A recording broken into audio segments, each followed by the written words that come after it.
제주도에 대해서 이렇게 관광객들이 어느 정도 많이 들어오는지. 제주도 이제 특이한 변화는 2013년도 1000만 명 들어오던 것에서 지금 현재 1400명만 가까이 들어오고 있고요. 예, 작년과 재작년에 1300만을 다 돌파했습니다. 2019년도 코로나 터지기 전에는 1500만을 돌파했었어요. 코로나 이후에 어떤 중국인 관광객들의 이런 모든 관광객들의 발길이 끊어지면서 외국 관광객이 급감을 했습니다.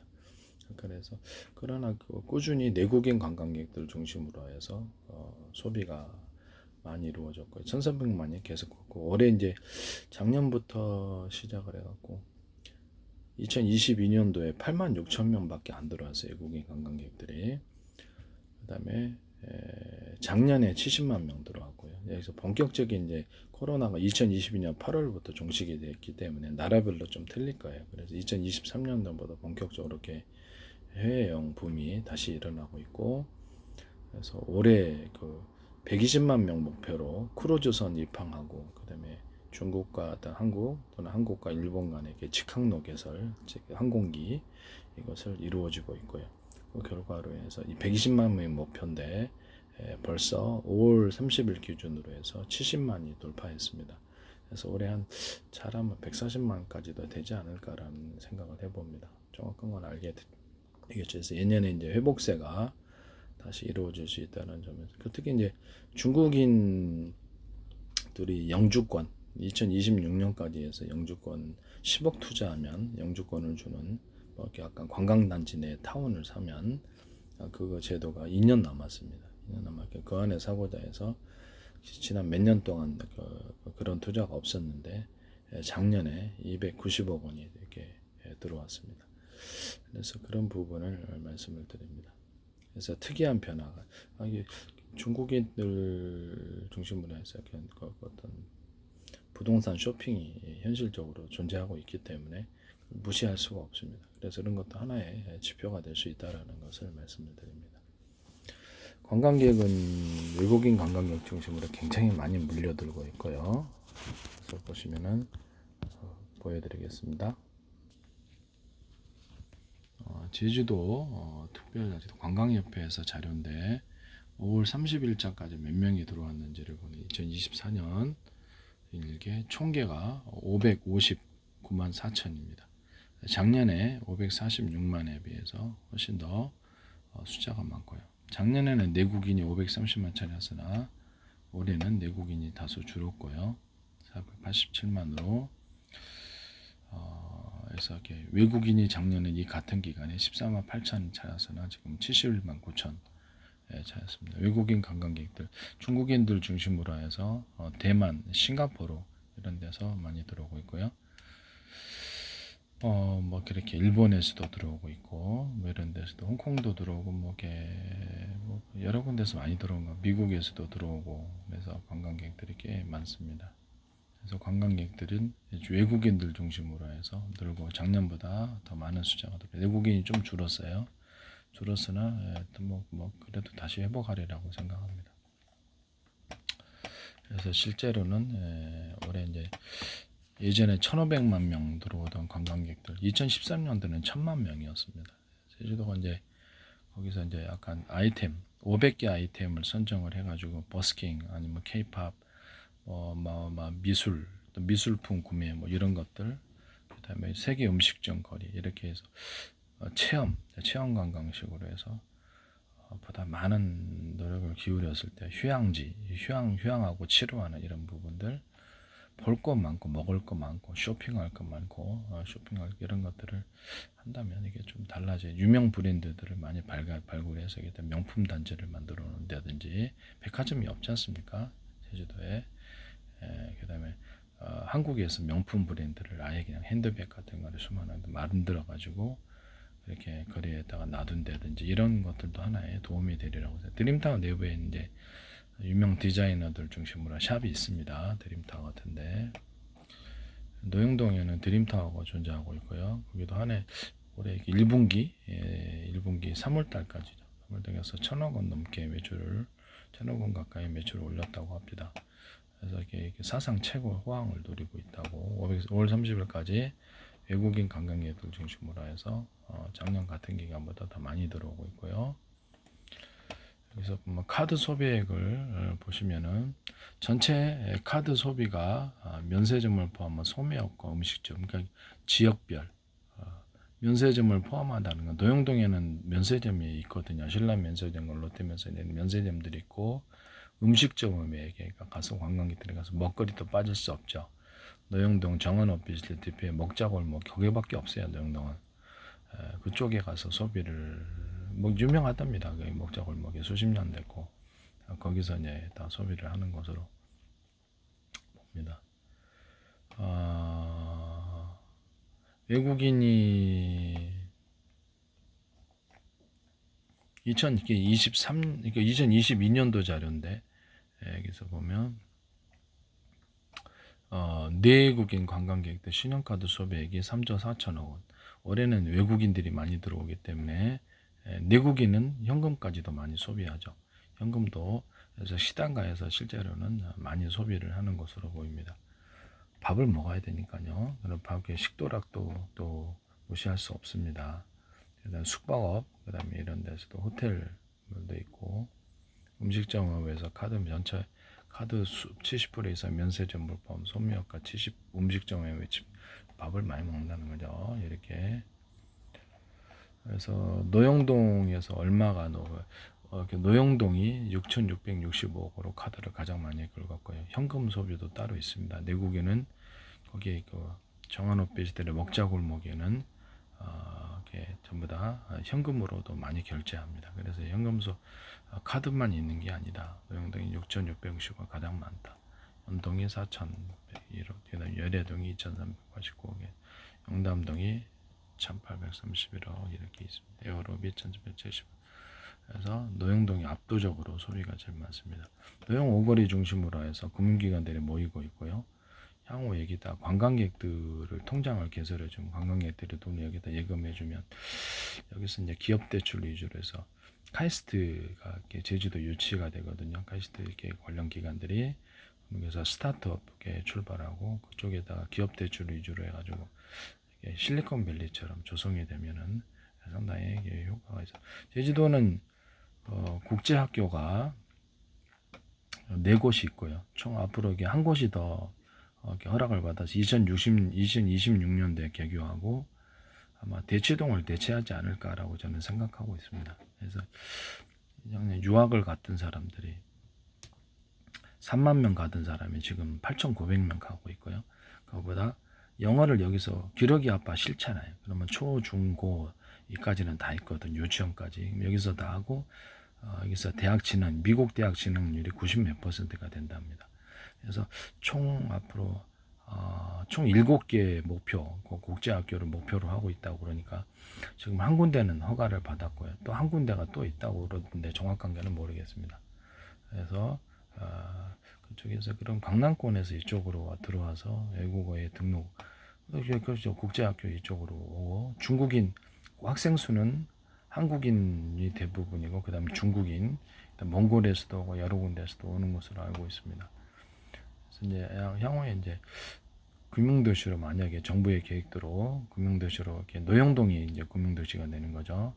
바뀌게 되면은 여기서 노영동에 굉장히 투자할 수 있는 유망 지역이에요. 노영동은 제주도에서 가장 상권이 많이 발달했고요. 보시면 카드 소비 금액이 노영동이 6,660억, 관광객들 가장 많습니다. 그다음에 연동인데 연동은 이게 중국인 거리가 있고요. 노영동이 내국인들은 이렇게 노영동 중심으로 많이 갑니다. 이렇게 해서 한다는 것을 말씀을 드리고요. 소매업과 음식점, 숙박업 이런 데 돈을 많이 씁니다. 이렇게 해서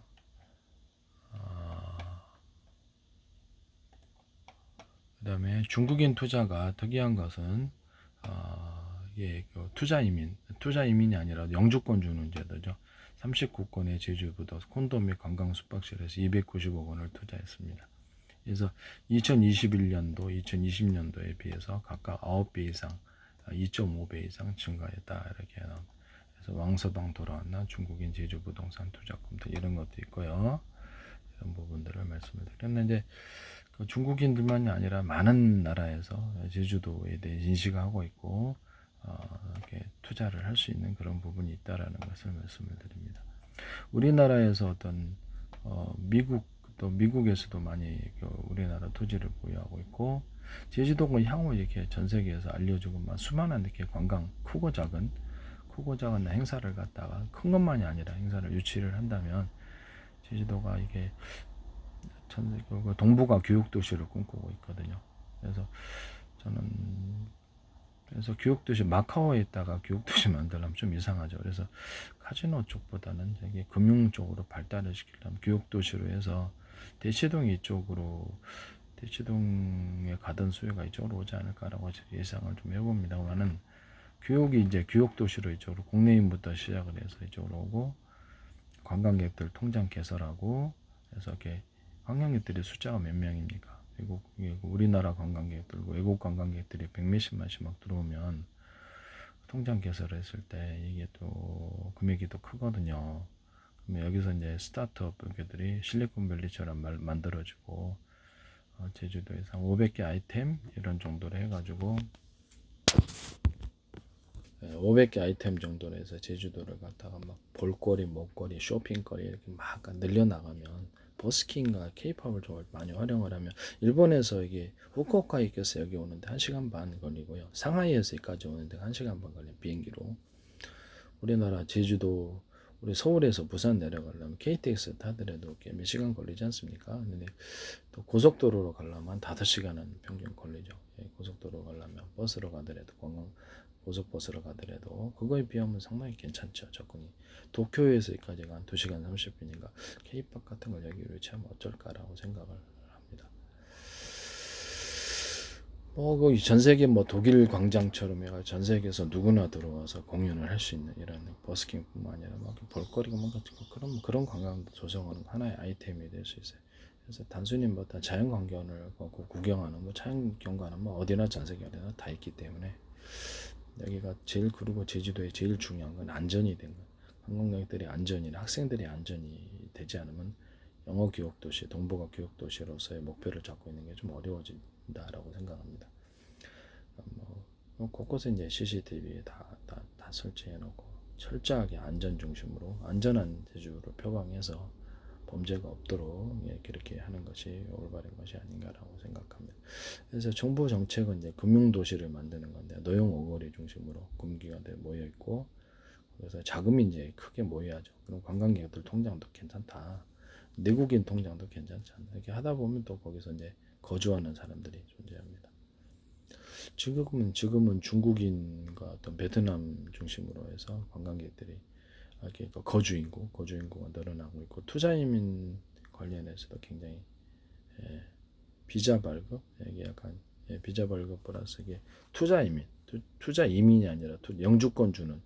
그래서 여기 있다가 이제 중국도 돌아가고 이렇게 하면, 홍콩에서도 이렇게 올 수 있는 부분이라고 생각합니다. 일본에서도 올 수 있는 부분인데, 일본은 그다지 그렇게 많이 안 들어오는 것 같아요. 그래서 K-팝을 있다가 좀 유치를 하면 또 일본인들의 투자가 있지 않을까라고 생각합니다. 이제 노영동에는 일본인과 또 중국인 관광객들이 140만 명이 들어오던 곳입니다. 저희가 정원 오피스텔은 그쪽에 관광객들이 식사하는, 그쪽 주민들, 오피스에 있는 사람들도 가서 식사하고, 주변에 이렇게 아파트라든지 주거단지가 있어서 거기서 먹자골목이 수백 미터에 걸쳐서, 이게 제주도의 유명한 거리인 것 같은데, 노영동 먹자골목에 저희가 코너에 위치해 있습니다. 들어간 입구에. 그래서 드림타워 같은 게 땅값만 해서 땅값만 얼마, 제주도 드림타워를 보시면 땅값만, 드림타워가 토지 평가액이 10년 사이 8배 가까이 올라. 주변의 토지는 안 올랐겠습니다. 저희하고 300m 떨어져 있는데, 저희는 더구나 핵심 상권인 먹자골목입니다. 드림타워 주변에는 그렇게 먹자골목이 형성이 안 되어 있고요. 저희는 먹자골목이 형성이 되어 있습니다. 걸어서 또 걸어가서 300m에 있습니다. 큰 대로변 똑같아요. 구조도. 대로변 도로를 끼고 있고 안에 골목 도로를 끼고 있고요. 그 골목도에 저희는 목자 골목이 있고 거기는 없어요. 그래서 드림타워 전체가 이제 건물 5천 토지 5,680억 원에서 건물 1조 2천억. 이게 이제 2023년도 누수니까 실제로는 몇 년 지났기 때문에 2년 정도, 올해가 2024년도잖아요. 그러면 실제로는 감정가액이 이러니까 실제로 한 평당 토지 가격만 1억이 넘는 것으로 보입니다.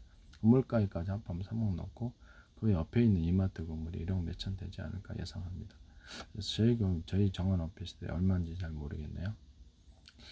이렇게 해서 이렇게 실제 현실에 여기만 토지 가격이 뛰고 300m 가까이는 저희는 안 뛰겠습니까? 대로변에 있고요. 15층짜리 건물, 지하 3층, 12층에 총 15층 건물이 좀 지은 지는 좀 오래돼서 재건축 같은 거 해도 상관이 없다라고 저는 생각합니다. 주변에 대로변에 어떤 건물을 지어야 된다. 비즈니스 호텔 같은데 딱 좋은 데라고 지으려면 새거 건물 지은 데를 헐고 하려면 매입 단가가 엄청나. 그냥 구축을 갖다가 매입해서 하려고 그러면 되죠. 저희가 이제 거기 정한 오피스텔에 총 거기가 600평 정도 되는 걸 알고 있어요. 저는 정확히는 모르겠어요. 600평이 좀 안 될 수도 있습니다만 뭐를 포함해서 600평 정도 되는 거 알고. 여기서 저희가 총 거기 오피스텔은 한 평당 오피스텔 10평짜리다 그러면 보통 등기 어떤 토지 보유 지분은 보통 일반적으로 한 평 반이나 2평이거든. 많아도 2평인데 그러면 주식회사로 얘기를 하자면 0.002%를 가지고 있는 거죠. 예, 그죠? 0.002%. 2평 정도를 갖고 있으면 0.003 정도 되겠네요. 예, 한 평 반이면 0.002. 그래서 전체 주식회사를 하자면 그 정도 지분이 갖고 있고요. 저희가 정원 오피스텔에 갖고 있는 지분이 주식회사를 얘기하자면 그 정한 오피스텔 전체 지분의 11.3%를 보유하고 있습니다. 여기에 추가로 플러스가 알파가 좀 있어요. 이 부분은 내가 말씀을 좀 드리려고 곤란한데 30년 이상 보유한 거기에 토지가 있는 것으로 알고 있는데 정확하게는 모르겠습니다. 그래서 그 부분이 있다고 하는데 이거 확인해 봐야 될 부분이고요. 좀 올라갈 것으로 합니다. 전세 주식회사로 얘기를 하자면 11.3%의 지분을 갖고 있다. 그래서 오피스텔 수십 개 갖고 있는 건 마찬가지입니다. 10평짜리 오피스텔 수십 개를 갖고 있는 거 맞아요. 그러니까 거기 토지로 얘기를 했을 때는 343평 이렇게 평수로 얘기를 했을 때는 그렇게 보유를 하고 있습니다. 3층에. 그래서 저도 그 가격이 상당히 궁금한 상황입니다.